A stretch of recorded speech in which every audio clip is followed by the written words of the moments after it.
espaço para o seu talento, onde você estiver, unindo a qualidade de uma universidade de verdade. A qualquer hora, em qualquer lugar, se eu penso em EAD, eu penso em Unipar.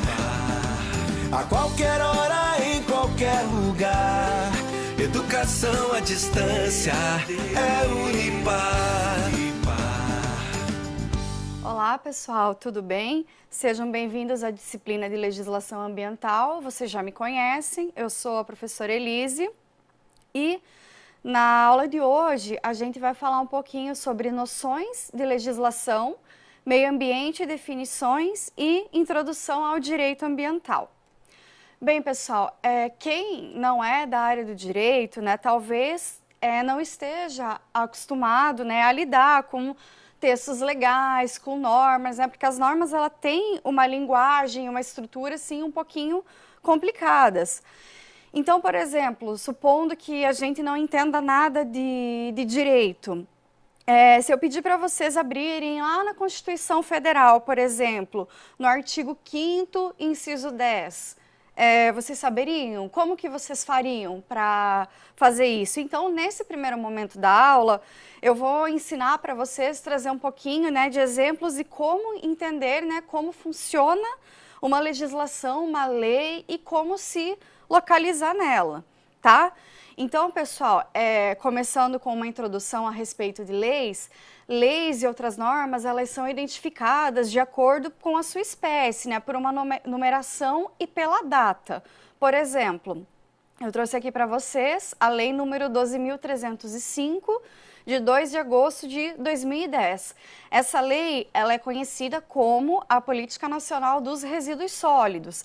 Também trouxe para vocês o decreto número 6.514, de 22 de julho de 2008, que dispõe sobre as infrações e sanções administrativas ao meio ambiente. Em seguida, existe uma porção que é chamada ementa. A ementa, ela é o resumo do que é tratado na lei. Por exemplo, aqui, como está lá no site do Ministério do Meio Ambiente, onde está disponível todas essas leis. Aqui na política do resíduos sólidos está escrito assim: Lei número 12.305, de 2 de agosto de 2010, que é o título, a numeração da lei, e a data que ela entrou em vigor. E esse textinho que está aqui em roxinho para vocês, ele é o resumo da lei, que está escrito: institui a Política Nacional dos Resíduos Sólidos, altera a Lei número 9.605, de 12 de fevereiro, e dá outras providências. E eu trouxe o exemplo do decreto para vocês também, decreto 6.514, de 22 de julho de 2008, e o resumo dele dispõe, o resumo da lei, aliás, desse decreto, dispõe sobre as informações e sanções administrativas ao meio ambiente, estabelece processo administrativo federal para apuração dessas infrações e dá outras providências. Então, assim, esse que eu trouxe para vocês é o começo de toda a lei, de todo o decreto. É o seu número, sua data e o resumo. Depois, essas leis elas acabam utilizando alguns divisores, que eu vou trazer para vocês também. O primeiro deles que eu estou trazendo para vocês é o artigo. O artigo, ele é simbolizado pela expressão, pela abreviação arte, e eles são a unidade básica, da lei. Depois, aliás, antes, é muito comum a gente ver também o termo caput.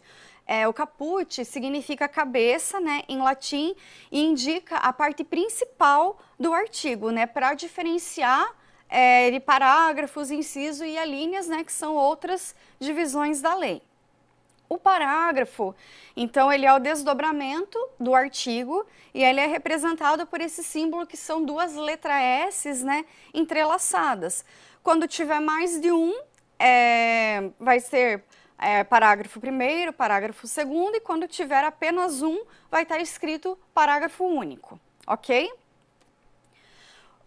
Os incisos, eles são os desdobramentos desses artigos e dos parágrafos e são simbolizados, então, por algarismos romanos, por exemplo, inciso 1, 2, 3 e assim sucessivamente.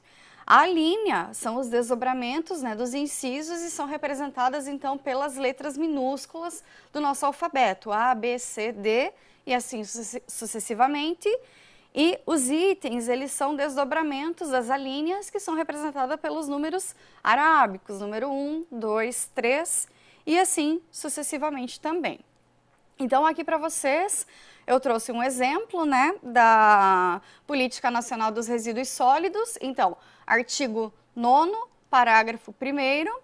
Então, pegando o artigo 9º lá da lei, ele fala: na gestão e gerenciamento de resíduos sólidos deve ser observada a seguinte ordem de prioridade: não geração, redução, reutilização, reciclagem, tratamento de resíduos e disposição final ambientalmente adequada dos rejeitos.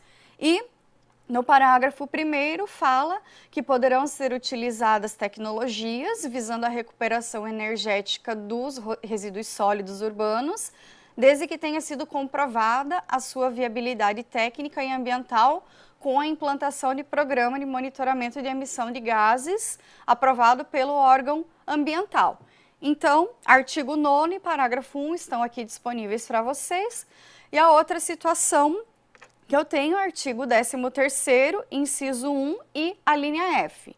Então, também, né, lá da Política Nacional dos Resíduos Sólidos, artigo 13º, para os efeitos da lei, os resíduos sólidos têm a seguinte classificação: inciso 1 em relação à sua origem e a linha F lá no finzinho, resíduos industriais, os gerados no processo produtivo e instalações industriais.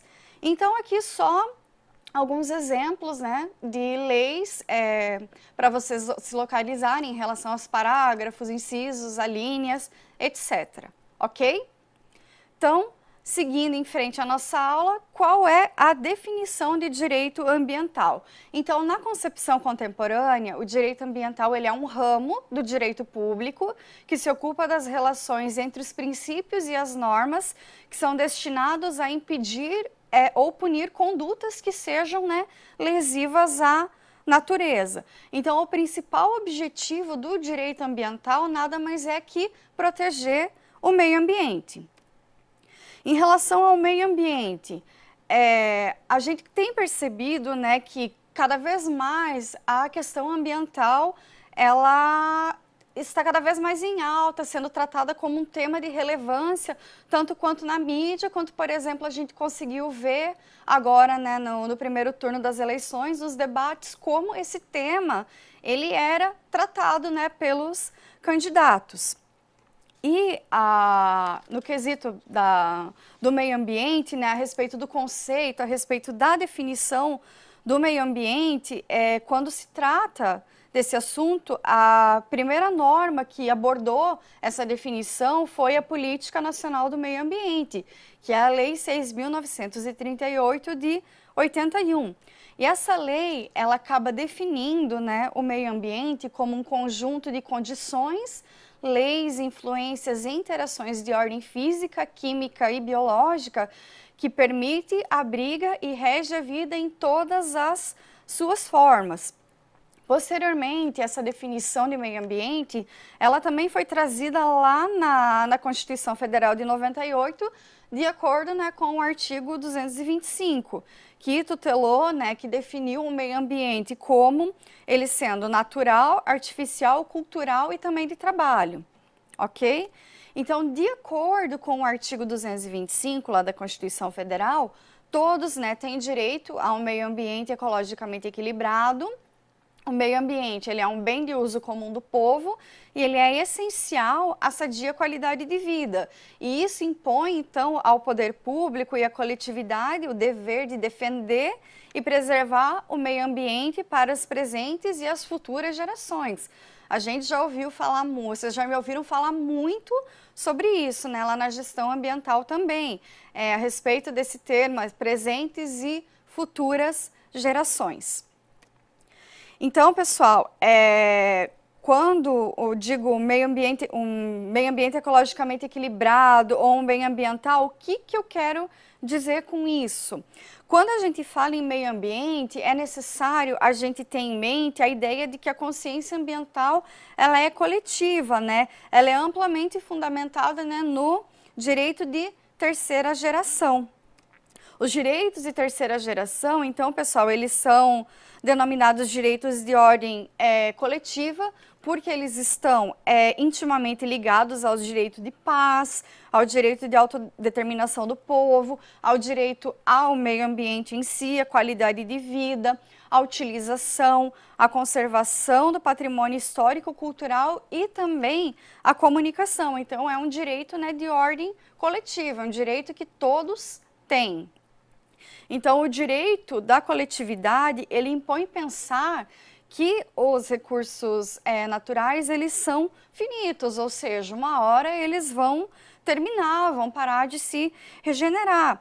Então, é preciso, né, ter um planejamento da utilização, por exemplo, dos espaços rurais, dos espaços urbanos, em conjunto também com o desenvolvimento sustentável e também a garantia, né, da qualidade de vida para as presentes e para as futuras gerações. Então, o bem ambiental, que é um meio ambiente equilibrado, de acordo, né, com a Constituição Federal de 88, ele é reconhecido por não ser capaz de ser apropriado. Ninguém pode se apropriar do meio ambiente, seja a pessoa física ou a pessoa jurídica. Ainda segundo Lei de 2018, o bem ambiental, ele é um bem do povo, ou seja, né, todos nós temos direito, né, ao meio ambiente de qualidade e ele não pode ser dividido, né, nem sua natureza, sem que a sua natureza seja alterada, o que acaba classificando esse meio ambiente como um bem difuso. O bem ambiental, ele também é ubíquo, ou seja, o que é ubiquidade, o que é ubíquo? Não existe fronteiras espaciais ou geográficas, como por exemplo, às vezes acontece uma queimada lá na floresta amazônica que pode afetar outros continentes, como por exemplo lá na Oceania. Outra característica do bem ambiental é que o bem ambiental, ele é a sua essencialidade, ou seja, o seu equilíbrio é essencial para que se exista, né, a manutenção da vida em todas as suas formas. A reflexibilidade do bem ambiental também decorre do fato de que a lesão, né, do meio ambiente afeta diretamente outros bens tutelados, como por exemplo, a poluição do ar, ela afeta, né, a saúde do ser humano, o direito, né, do ser humano a ter saúde. O bem ambiental, ele também é um bem perene. O que é um bem perene? Perene é algo que permanece, né, durante um período de tempo e a sua preservação, então, ela precisa ser constante, né, para que ele não suma. Então, precisa sempre ser preservado. O bem ambiental, ele também é extremamente sensível, né? Ou seja, quaisquer pequenas modificações, né, que são feitas podem causar danos enormes ao meio ambiente. E por fim, o bem ambiental, ele é incognoscível. O que isso quer dizer? Quer dizer que o bem ambiental ele ainda não é totalmente conhecido pelo homem. Então ele deve ser, né, tratado,